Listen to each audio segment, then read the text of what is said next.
He tasted his father's cigarettes and the smoke that still braided the branches, a ghost of sweetness and burned paper that made Jonah Pierce's chest split open like the trunk of a felled cedar. The camera tripod shuddered under his trembling fingers as something the size of a moon leaned its head down past the lantern, and with a slow, lumbering politeness that made Jonah's ribcage ache, breathed warm, moss-scented air into his face. Jonah's breath stalled. He could feel the creature's gaze, older than his grief, patient as river rock, counting the scars under his jaw and finding the hollow there. When it tapped the empty space where his father's hand used to be, Jonah's knees gave, and the thermos clattered, spilling coffee across the pine needles like a small, dark apology. Wait, before the next revelation unfolds. If this story has already captured your heart, let us know where you're following from. To ensure you don't miss unexpected twists, emotional reconciliations, or new beginnings, subscribe and stay connected. Now, back to the story. He had come with a list of rationalities: one-way camera, honey-sweet bait hung in a place the textbooks called an attractant, a week of silence, and a stubborn belief that exposure would transmute sorrow into science. That belief felt ridiculous in the wet light. It had felt foolish beneath Clara Matei's first honest stare across the ranger station counter the day he'd arrived. But desperation had an honest face too. When Jonah told her his name, Pierce, her expression did not go to paperwork or permits. It went somewhere quieter. Clara had the steady hands of someone who'd learned the forest's moods in her grandmother's lap. Her family, Romanian on one branch, local since the first English settlement on the other, were keepers of paths that older maps refused to name. The reserve sign bore her initials near the ranger station, but her authority held older than letters on timber. "You don't understand what you're asking," she'd said at first, when Jonah laid out his plan like a prayer. Her refusal was soft but absolute, the kind that would have been enough to send lesser men back to their lab spreadsheets. He almost left.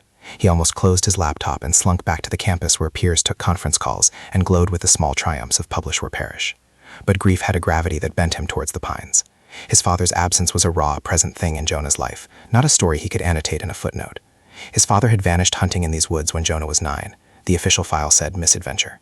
The rumor stuff of small towns had whispered woods like a conspiracy, and Jonah had spent 16 years cataloging the silence. A photograph, he told himself, would not only mean tenure. It would mean proof that his father had not simply disappeared into negligence. It would mean a thread to pull, a knot to undo. The myth of Sasquatch felt like the only place that scab might peel. Clara relented when she saw the way he tucked his hands around his thermos as if it were an heirloom. She took a folded map from a drawer where old things lived, a map with trails sketched in a hand that did not respect government lines. "There are old ways through the North Ridge," she said. "But if you go, you do not make a spectacle. You do not tell. You do not set a trap for what lives here. The forest keeps balance, Jonah. My grandmother called them Omul Paduri, people of the woods. She taught me there are pacts older than our papers." She tapped a faded crease with a fingertip. "You don't understand what you're asking." He promised everything she wanted to hear with the kind of certainty stolen from broken men.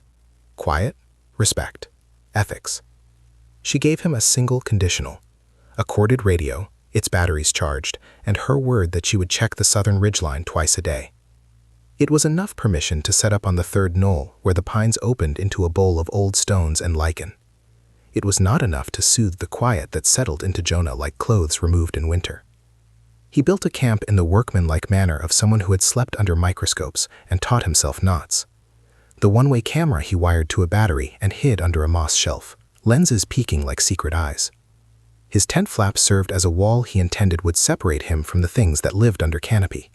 He would be an observer, not an intruder. He left a small altar of salted crackers and a bead of honey on a cedar stump, clumsy offerings meant to prove he meant no harm. He had rehearsed his patience at the university between seminars and cataloged hours of wilderness footage of deer and raccoon to teach himself to wait. The forest, however, had not learned the language of filaments and sensors. Night one was all small animal sounds and the soft, precise shutter click of his camera. He fell asleep to a mind full of diagrams, heat signatures, gate analyses, an imagined line of code that would prove his father hadn't simply been an unlucky casualty. He woke on night 2 to a camera filled with static and a single print in the mud the size of a frying pan. Heart clattering, he cleaned lenses until his fingers ached and told himself a porcupine or an elk had bumbled by. The print did not fit elk.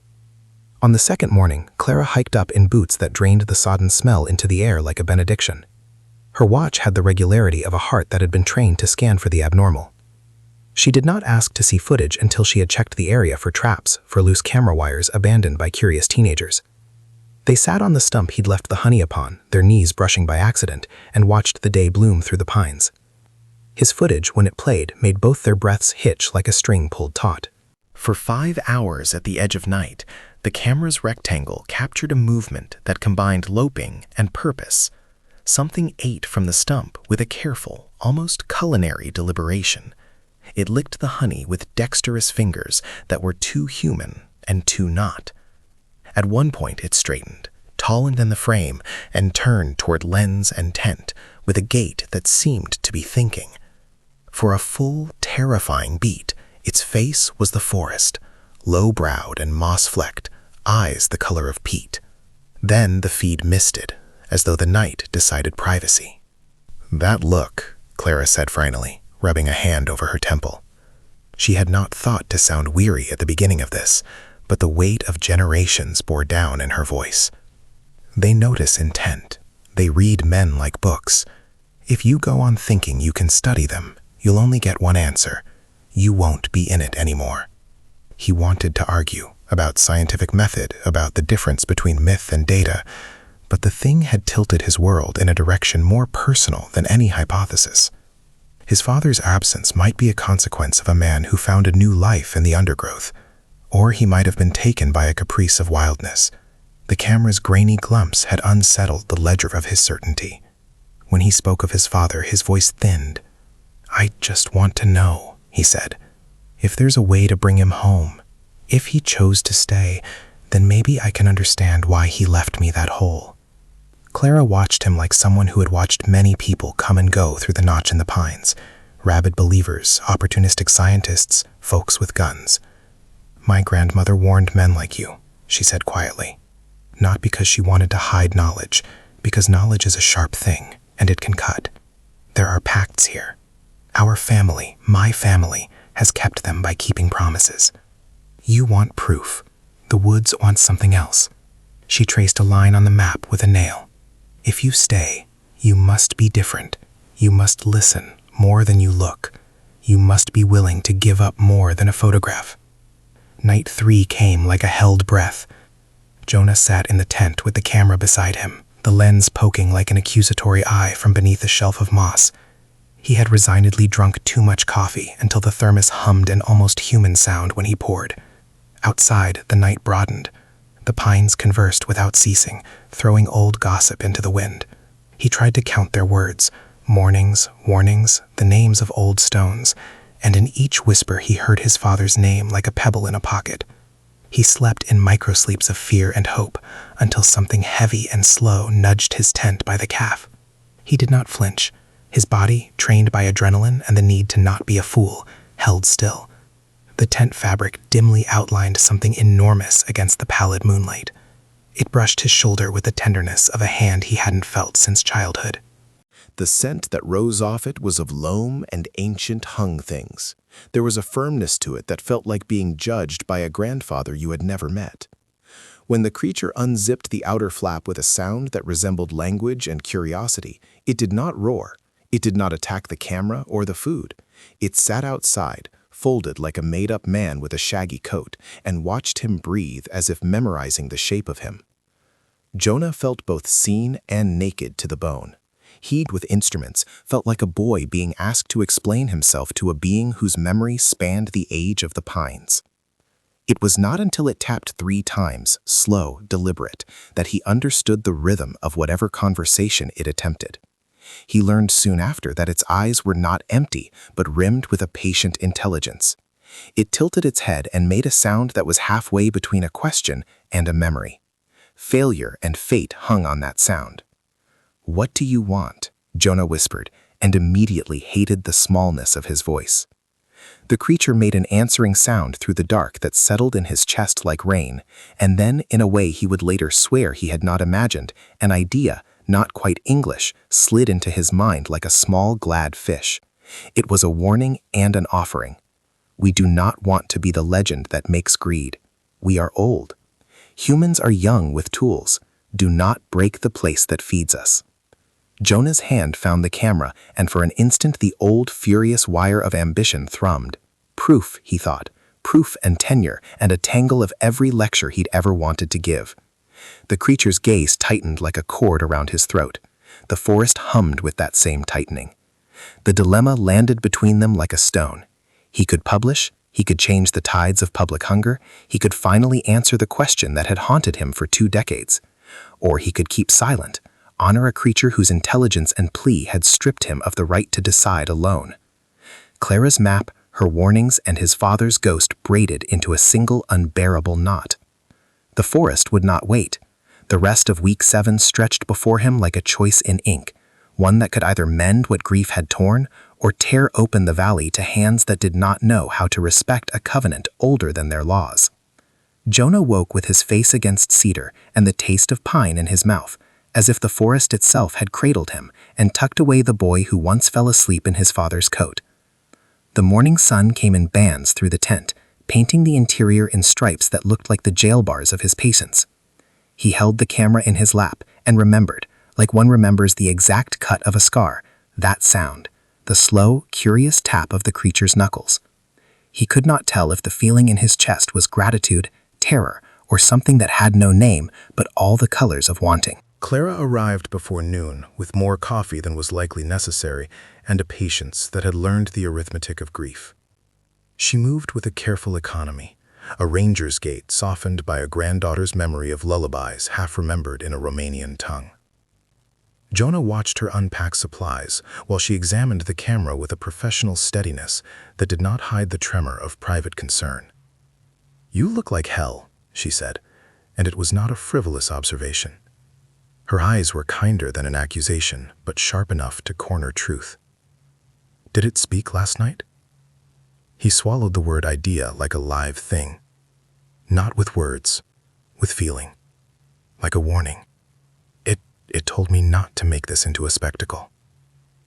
Clara's jaw tightened in a way that made her cheekbones shadowed and fierce. "And did you hear anything else? Did it say—" "My father," Jonah cut in, because the name always pulled at him like a hook. "I asked if he knew my father." He stopped. He had rehearsed the question through sleepless hours and still could not stitch the answer into speech.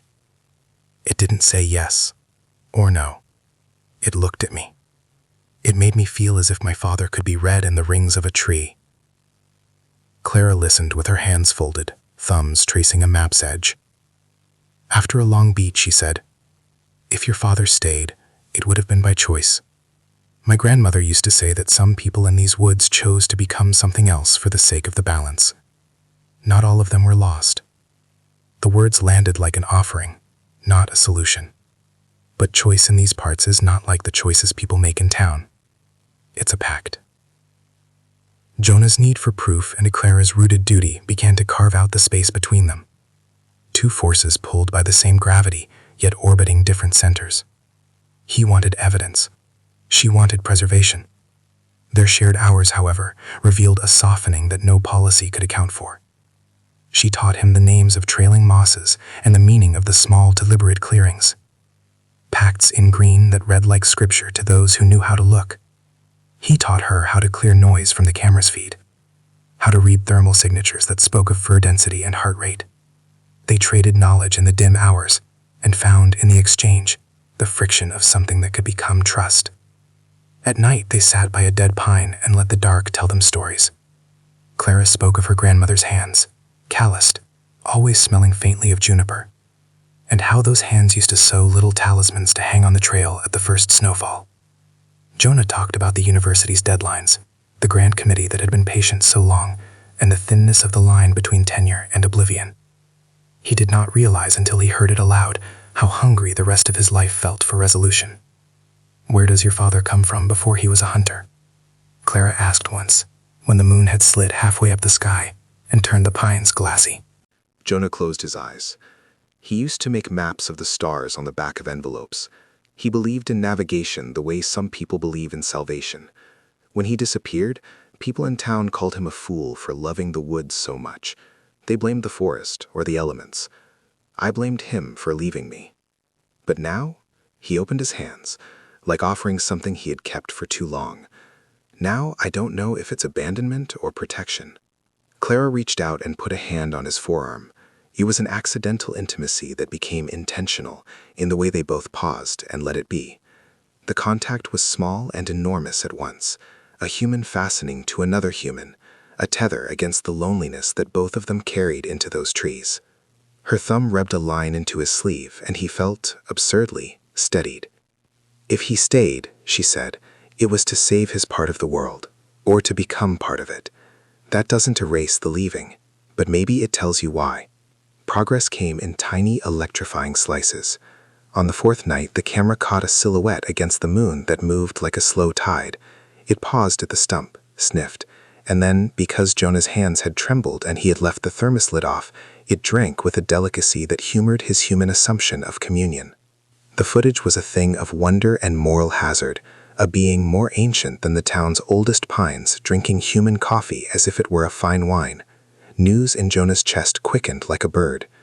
"You're putting us at risk just by being here," Clara whispered, but there was no ire in the words, only urgency wrapped in fear. "Then we stop," Jonah said, more quickly than he felt.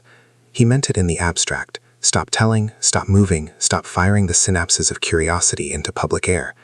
But the universe of his ambition is threaded with webs that are not easy to abandon. An email from his department arrived on his satellite device with a subject line that read like a verdict. Reminder, final data submission, grant continuation at risk. His hand hovered, unsteady. The device glowed like a tiny altar demanding sacrifice. They went out together on the fifth evening to check the camera. The pines had a hush like paper, soft, capable of soundless secrecy. Jonah felt every step like a confession. Clara led by habit more than instruction. Her boots knew stones by memory. When they reached the camera, they found no shattered plastic, no sign of vandalism. Instead, the lens was clean and the battery swollen with a warmth that was impossible for the night to produce. Clara knelt and pressed a gloved finger to the dirt around the tripod. She frowned at impressions in the mud, gate marks that were too human to be an elk and too round to be a bear. "They test you," she said, voice low. "They learn your patterns. If you are predictable, the forest files you under curiosity. If you're frantic, it files you under danger." Jonah wanted to explain what he had foreseen, the exhaustion that made him talkable in the night to a being who did not speak human. Instead, he asked a question he had rehearsed for months. "If we find that my father chose this, if he wanted to stay, what then? Can a life be rewritten for someone left behind?"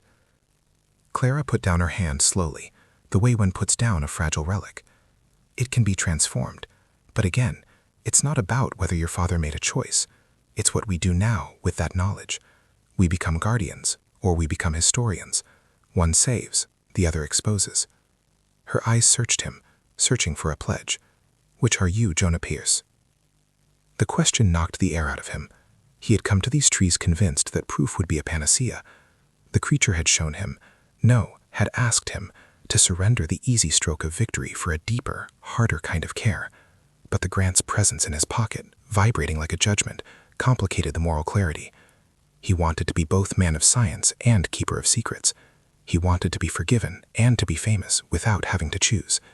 The forest, as always, did not care for such compromises.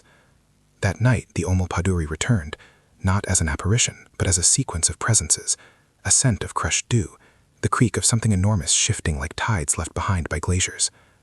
Jonah and Clara sat apart, wrapped in separate blankets, and each listened to the other's breath as if it were a foreign radio signal.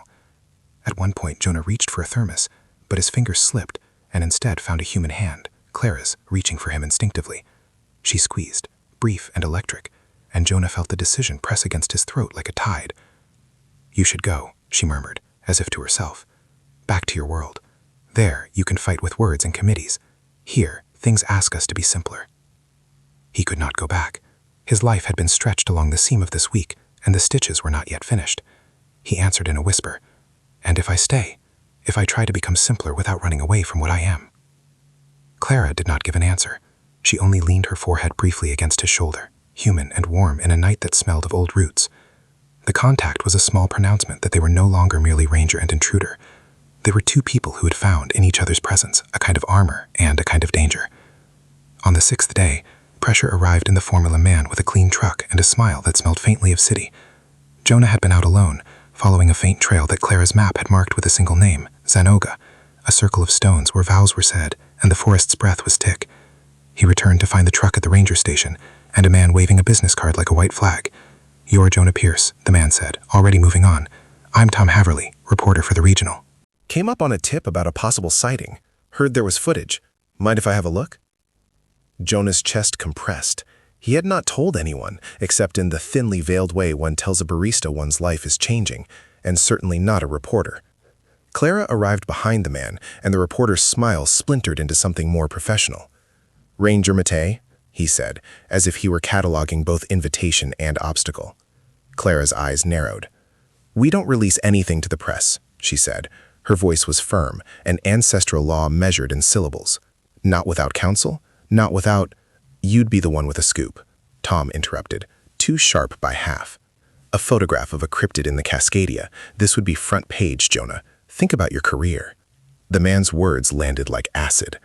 Jonah felt the old hunger flare with a foolish brightness. For a terrible, shameful breath, he imagined the headline, the recognition, the end of the hole inside him.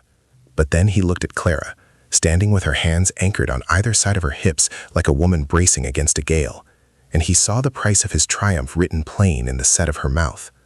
He saw, too, evidence of an honesty that had nothing to do with his career. "No," Jonah said. The single word felt like a rope pulled taut.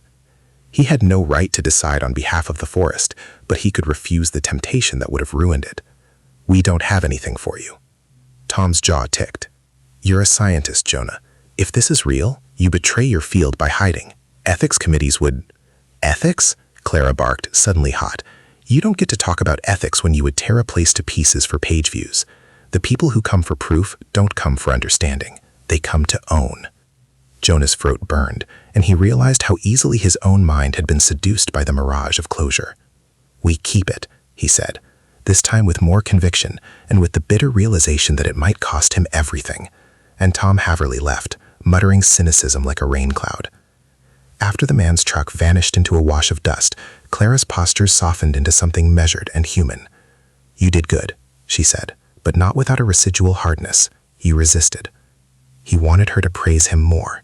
He wanted her to see in his refusal the kind of man his father might have become if he'd known how to be brave in a way that served others. Instead, the wound in him did not close, it widened. He thought for the first time of the life his father had walked away from, and wondered if the choice was an act of cowardice or of courage. The problem with grief is how it loves to rearrange truth to fit its needs. That night, while the two of them lay under a shared blanket, virtually touching but keeping a careful human distance, Jonah's device blinked with a message that felt like frost. An automated email from his advisor. "Urgent. We are fielding inquiries from outside sources. Are you prepared to make a statement? Deadline, 48 hours. The words seared. The old wire of ambition thrummed loud enough to make his heart drum on its own. All the reasons he'd come here, the hole in his life, the myth as mirror, the desperate need for an anchor, crowded in like creditors. Jonah rolled onto his back and stared up at the tent's thin skin, where the moon made a pale eye. "You can still leave," Clara said, her voice barely a thread in the dark. It was not an order, it was a door. "You can go back to your committees and your grant submissions. You can make their world safer by giving them proof. But it will not be our proof, it will be theirs." Jonah's answer was not immediate. The temptation to be known, to be acknowledged, to write his father's name back into the public ledger, tugged at him with patient insistence. Yet in the silence between the pines, another argument, one not written in grant proposals or CVs, made itself heard. The creature's slow attentions, the forest's history of stewardship, Clara's insistence on pacts, all of it braided into a single, throbbing plea. He understood, with the slow clarity of somebody waking from a long anesthesia, that his next act would determine more than his career. It would decide what kind of man his father had become, whether his father's choice would be turned into a sensation to be consumed or a sanctuary to be kept.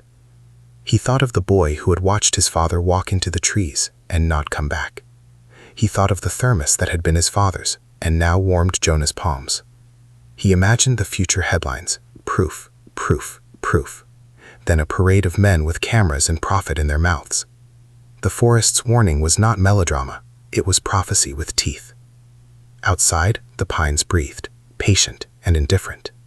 Within, Jonah felt the first real ache of choice press upon him, a blade that demanded he choose blood or bloodlessness. The week had contracted to a point, fine as an awl. He had 7 days, the rest of his life waited like a jury. He could not yet see what verdict he would render, but the knot in his chest was resolved into one hard, honest thing. There would be a reckoning, and when it came, he would have to decide whether to be the kind of man who takes or the kind who keeps. The moon slid behind the pines, and somewhere, a thing older than language touched the world with a slow, approving murmur. Jonah closed his eyes and listened, as if the forest could teach him how to choose between the hunger for answers and the need to protect a secret that was bigger than him. The leak hit like winter rain, sudden, cold, and impossible to dry before it soaked everything. Jonah was packing away the camera's spare battery when his satellite device, the small altar of his academic life, chimed with a notification. A video had been posted. His heart tripped. For a second, he simply watched the little icon spin, as if waiting could diffuse the eruption. The title was crude and greedy, Cascadia Cryptid Caught on Tape. The thumbnail, an out-of-focus shadow beneath the moon, popped like a bruise on his screen. He felt the world lurch. Fingers of wind slid through the cup of the pines. He looked up as if the trees themselves might spit out an answer, and then looked at Clara, who had come up the ridge carrying a weathered lunch tin and a face that had learned what to read in emergencies. Her mouth was a line gone taut. She saw the screen before he could swipe it closed. "No," she said, a single syllable that contained storm warnings and mourning. She grabbed the device. Her jaw worked as if she were measuring the cost of every single move she could make. Jonah lunged for it with a panic he'd never known he had in him. This was not purely professional. This was the thing that might finally stitch his father's name into the public ledger. When Clara's hand closed around the device, it was like a small theft, a betrayal whose currency was the future. "You didn't?" Jonah demanded, breath heaving. The accusation was a useless blade. Clara's eyes were 2 flintstones. "I didn't post it." Her hands were steady in a way that told him she was lying and telling the truth at the same time. "Someone else did." They watched the clip together, the two of them on a lichen-soft rock while the forest around them seemed to hold its breath. The video was short and sensational, unedited for nuance, sharpened for clicks. A dark silhouette moved with the slow, careful deliberation they'd seen before. It paused, sniffed at the stump, and then turned its face to the camera in a way that made Jonah's insides twist because the face was so human and so not. Comments bloomed like mold beneath the clip. Skeptics, believers, profiteers. The thumbnail's low quality did nothing to soften the consequences. People saw what they wanted: proof, treasure, new property to survey. Tom Haverly's byline flashed across the post like a smirk. Jonah felt bile rise, and not only because the reporter had published. Tom had promised to leave them alone. The taste was of betrayal from someone he had thought he'd bested that afternoon. The more Jonah scrolled, the uglier it became. Overlays of old articles about development plans, angry threads about what a discovery might mean for ecotourism. A map. Someone had already used Clara's map and circled the North Ridge in red. Clara's hand was ice on his shoulder. "They'll come," she said. "They'll come with rigs and lights and permits. They'll call it science and development. They will not come to learn. They will come to profit." The accusation was not directed at him, and yet he heard it like a verdict. He felt the blood recede from his face. The device slipped from his fingers and clattered against a root. For a long moment, neither of them spoke. Then Clara said the thing that split them wide open.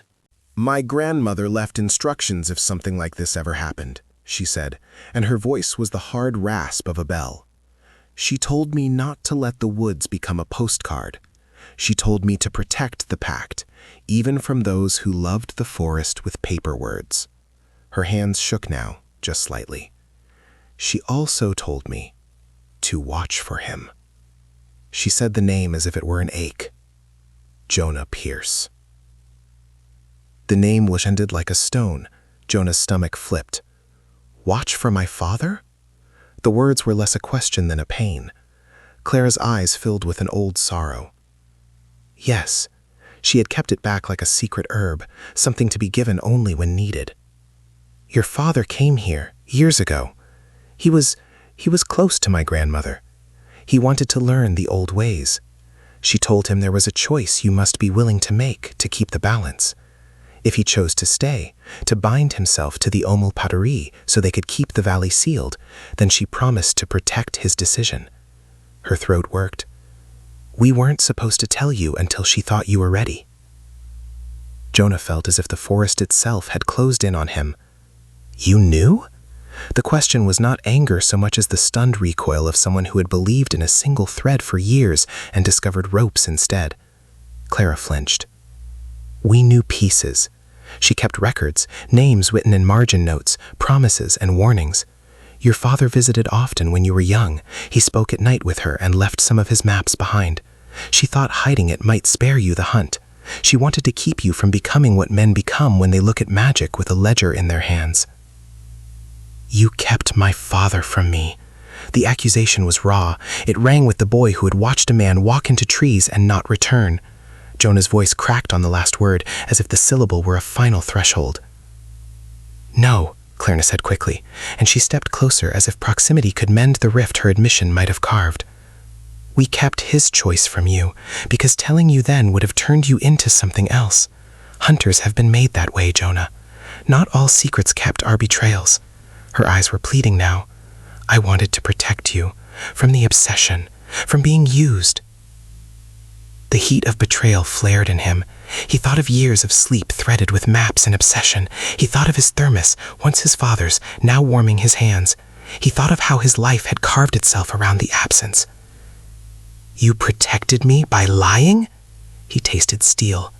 Clara's face folded, the kind of pain that is not only regret but the knowledge of a wrong that could not be wholly undone. I wanted you to grieve, to be allowed to grieve without a shrine made of evidence. I thought if you had certainty you would stop feeling. She squeezed her eyes shut. I was wrong. Betrayal metastasized. Jonah felt anger, then shame, then the sharp return of the old loneliness he had packed into his backpack and carried across state lines. He wanted to scream, to throw the device into the roots and stomp until the internet's echo could be smothered. He wanted, in some base part of him, to send the footage to every journal and camera crew and let the world decide his father's fate. Instead, his hands curled into fists that hurt because they were not doing anything. I wish you had trusted me, he said finally, and the words were meant to be an honest confession, but they landed like stones between them. I wish you had told me the truth. Maybe then I wouldn't be the desperate man who came here to trap a myth. I did what my grandmother told me to do, Clara answered, and I failed in some ways, but this leak, it wasn't me. I swear to you, it wasn't me. Outside, the pines said nothing. Inside Jonah, the world sequenced from sorrow into a cold clarity. The leak meant more than his wounded pride. It meant contractors, surveys, a wave of men in boots. It meant the Omul Patari would now be a spectacle and not a pact. Tom Haverly was not the leak. He was an opportunist who had found a source. The source, Jonah had to admit, could well be human veins of town gossip. Someone who'd seen the camera feed, someone who thought money could stitch together their own future. Clara's family had enemies, she admitted later, people who resented the Matteys for keeping trails unprofitable. Jonah remembered the truck and the station's gravel and the small, almost apologetic way Tom had smiled. Tom had only needed a breadcrumb. You're angry at me, Clara said, not as accusation but as a fact she could not ignore. Her voice wavered like a weathered lantern. And you should be. I can't tell if I'm angrier at the leak or at you for keeping my father from me, Jonah answered, the words scraping his throat raw. You decided for me. How can I trust you now? Her face broke, not with fury but with sorrow. I did decide, and I thought I was saving you from becoming like those men who come to the woods with nets and cameras. But I also thought you would need time. I misread you. I'm sorry. Do you want me to apologize until the trees bloom with apologies? Because I will. His laugh was a broken thing. Apologies don't stop development permits. They stood on either side of a fault line not easily repaired. The forest around them seemed suddenly indifferent to human arguments. In the days that followed, the town breathed its own brand of hunger. A local councilman sniffed the possibility of tourism. A blogger spun a theory of governmental cover-ups. Conservation groups messaged and then called, hot with righteous urgency. Jonah's advisor, lame with bureaucratic power, demanded a statement, scientific and precise, and Jonah realized with a vertigo he'd never faced that every choice now would sculpt public narratives, legal battles, funding fights. People came to the ranger station in cars with logos and in trucks with drills. A developer, with plans and a smile like a cold coin, tried to charm Clara with talk of safe observation paths and state-sanctioned research zones. He said it like a benediction, but Clara smelled the venom behind the offer. "I can keep them out," she promised Jonah once, after a day of meetings that left her ankle-deep in old paper and new lies. But not all of them. The bigger the sound, the harder it is to shield a secret. Jonah was sleepless with implication. He felt the old hunger, the scientist's hunger for proof, sharpen against the part of him that still wanted to keep his father's choice a sacred thing. He found himself thinking of the Omal Paduri's patient gaze, of the way it had breathed moss into his face and tapped the hollow where a father's hand used to be. The creature had asked him not to make it into spectacle. The forest had warned him humans would come to take. He tried, in fits, to do the right thing. He encrypted the camera's footage. He gathered his notes. He agreed with Clara to surrender the device to a third-party archival committee. But the leak had already metastasized. Screenshots proliferated. Two men in matching jackets appeared one morning at the knoll where the old stones lay, measuring tape unfurled like a pet. They were not, in any meaningful sense, gentle guests. The final fracture came with a small, mean thing. Jonah found a printout of one of the comments from the viral post folded into his tent flap. The handwriting on the back was angular. It read, "You turned away from us once, Jonah Pierce. Don't let it happen again." A threat from someone in town who imagines themselves a steward of progress or a crazed believer. He did not know. What he did know was this. The world outside the pines had started to bite, and whoever had released the video had not done it to protect the forest. The leak had birthed a hunger he could not control, and the knowledge that his father might be safe and sacred no longer felt like comfort. It felt like a responsibility that had become a chain. The breaking between him and Clara was not violent. It was quieter, corrosive in its intimacy. They stopped sleeping as often in the same shelter. They argued over release strategies with a sharpness that had nothing to do with protocol. Jonah accused Clara of paternalism. Clara accused Jonah of romanticizing a safety he had never had to hold. Each argument peeled back new layers of wound until they both wondered if the bridge between them could ever be rebuilt. One night, after a particularly brutal meeting with a developer who used the word opportunity like a blade, Jonah walked alone to the circle of stones, seeking the Omal Paduri as if it were a lodestar.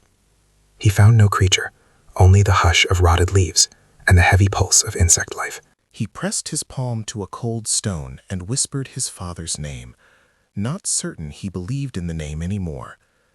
The woods answered, not in voice, but in movement. A branch sighed. A furrow of wind made the lichen tremble. A scent, at first faint, and then filling his whole mouth, swept across his skin. Oak sap, sweet smoke, and the memory of his father's cigarettes. He tasted childhood, warmth and brittle paper, and his knees buckled. He imagined his father somewhere inside that vast breathing intelligence, not lost, but invested in a duty that required a sacrifice the boy in him had never understood.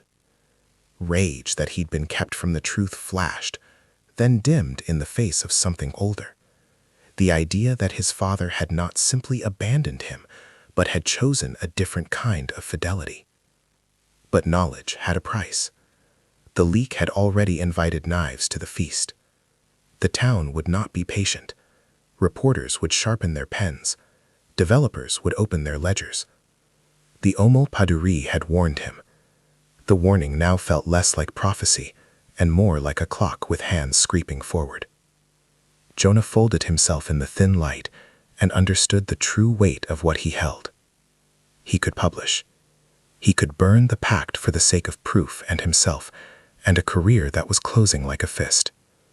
Or he could guard the secret, accept the suspicion, and possibly lose everything. Between the choices lay a canyon that seemed to expand with every passing hour. He sat alone at the stones and listened to the forest keep its counsel, waiting for a sign, for a mercy, for a clear, impossible answer. When he returned to the ranger station at dawn, the place felt altered, the air around it thick with rumors and the copper-sweet taste of imminent contest. Clara met him at the door with eyes rimmed in exhaustion and a decision folded deeper than either of them could yet speak. They stood like shipwreck survivors on the shore of a new world, both knowing the sea beyond would demand a sacrifice. "What will you do?"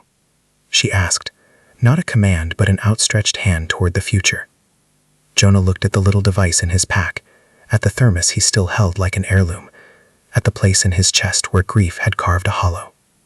He thought of his father moving among the pines, of the creature's patient eyes, of the brittle hope that maybe, just maybe, the hole in his life could be mended by a different kind of fidelity. His answer moved like a shadow across his face before he spoke.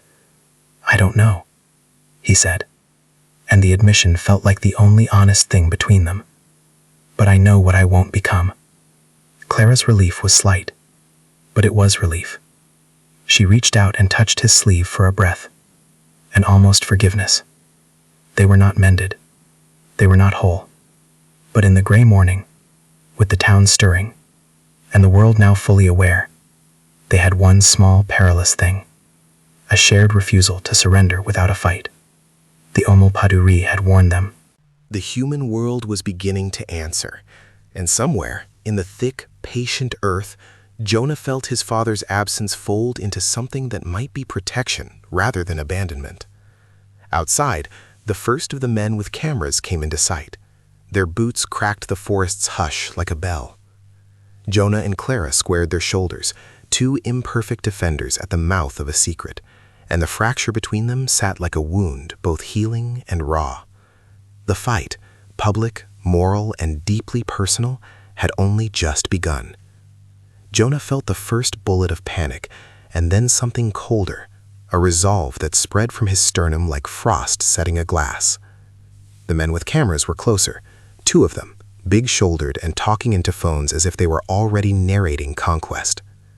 Jonah could feel the town leaning into the woods, a tide that would not be stopped by niceties. Clara's hand closed on his forearm with the pressure of someone anchoring a rope. "We can't let them into Zenoga," she said, the syllables low and steady. "If they get there, they will break the circle. They'll leave offerings of metal and cameras, and then the balance fractures. We only have one chance to keep the ceremony intact." Jonah thought of his father's maps, of smoke that had braided the branches, of the way the creature had counted the scars under his jaw and had tapped empty spaces with a patience that seemed to understand loss. He thought of every headline that might follow the leak, and the way those headlines would flatten everything he had begun to feel toward the Omul Paduri.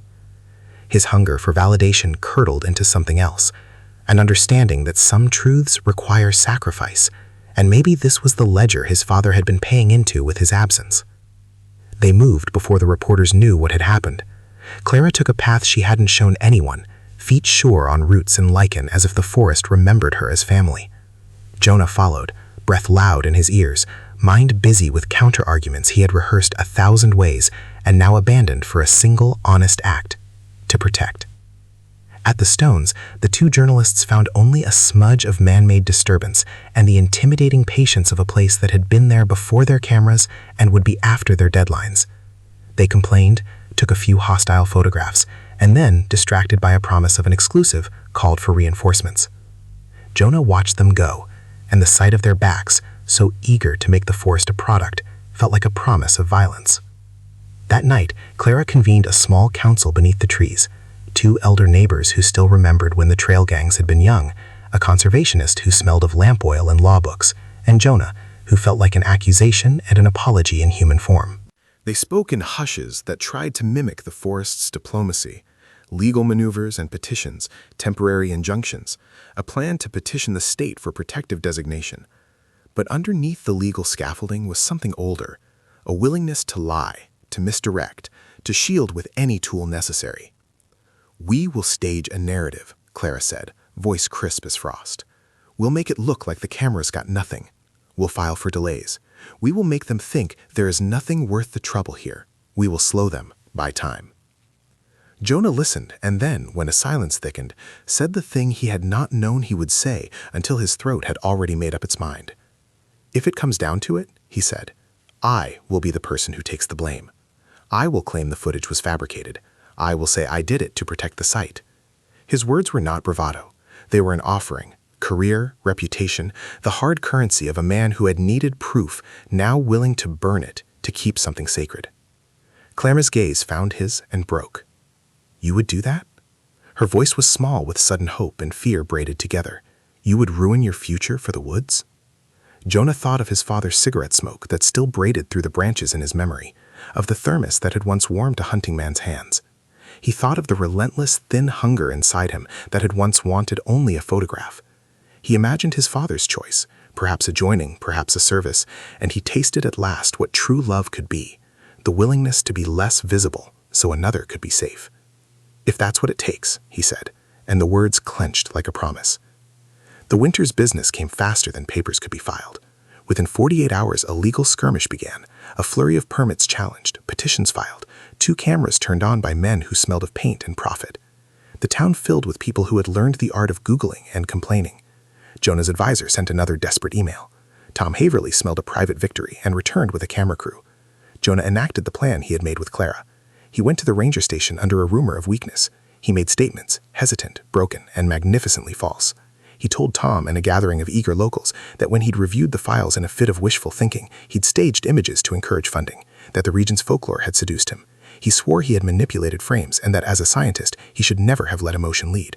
The reporter's face lit with triumph. The town buzzed. Jonah felt each lie like a hot brand, burning his name into a new ledger. The cost was immediate. Jonah's university suspended him pending inquiry. Friends called and left voicemails that sounded like distant thunder. Grants evaporated like late-morning mist. But in the quiet hours, when the pines exhaled and the Omul brushed the clearing with a scent of pine and smoke, Jonah's chest felt oddly light. He had traded his future for the safety of something greater than himself.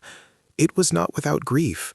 Reputational ruin was a kind of death, but it felt like a grief that mended rather than hollowed. Clara stood by him through the storm, not as a lawyer or a judge, but as a presence that anchored guilt and fear.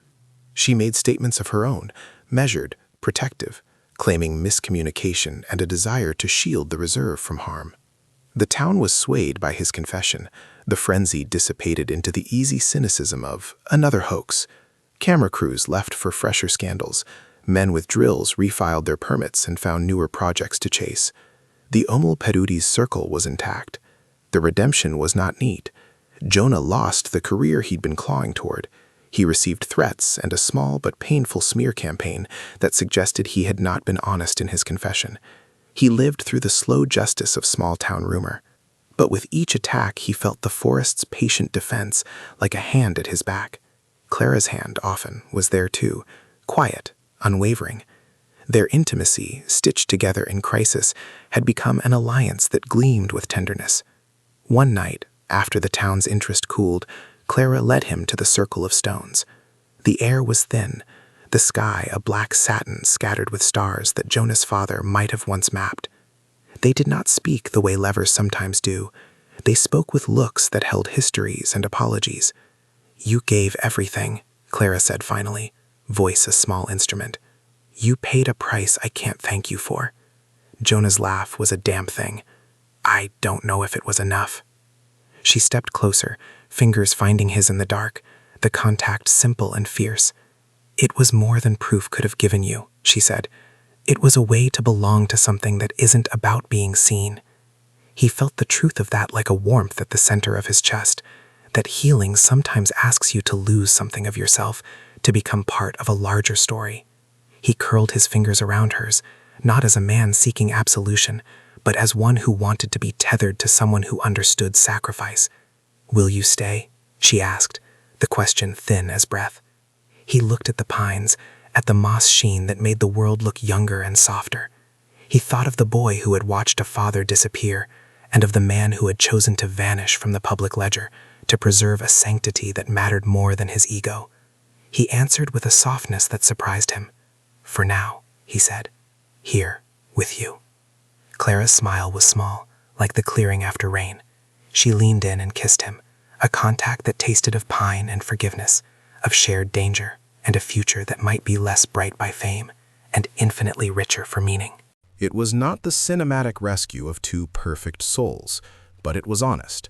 2 broken people binding themselves to a task larger than either. willing to live small so something vast could continue. The Omo Paduri watched from the rim of the trees, as it always had watched the human dramas, with a patience that outlasted headlines.